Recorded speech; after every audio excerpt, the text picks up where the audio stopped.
To the COVID pandemic now and treatments to help us kind of better live with the virus, which is what we're going to have to do. You'll remember back in December, the FDA authorized the first pill to treat the disease. You can take it right at home. It's made by Pfizer and it can be prescribed to anyone 12 and older with mild or moderate COVID who may be at risk of getting severe disease and ending up in the hospital.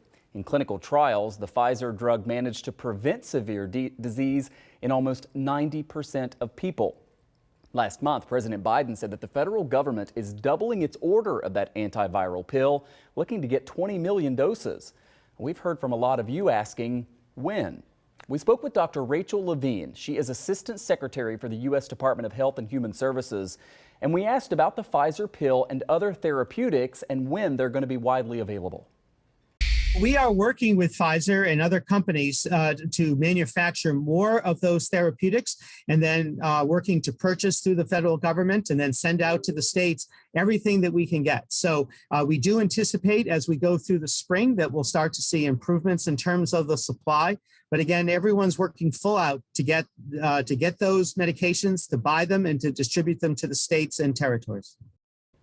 On the vaccine front, a recent study from the Kaiser Family Foundation found that 41% of adults have gotten a COVID-19 booster. More than 3/4 of Americans have received at least one dose, and about 1 in 7 say they definitely will not get a vaccine. That number has remained largely unchanged since December of 2020. We asked Dr. Levine about that and how to deal with people who say they're just never going to get the vaccine.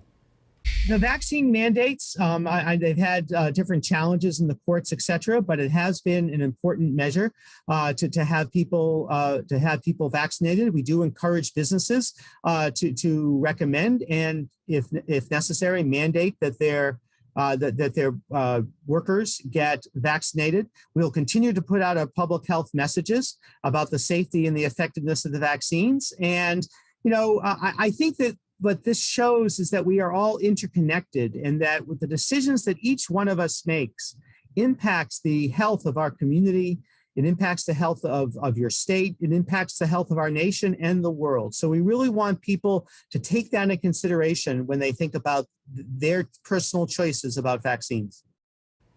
And Dr. Levine said that the federal government continues again to put out those public health messages about the safety, effectiveness, and importance of vaccines, and they're working with local leaders to try to spread that message the best way possible.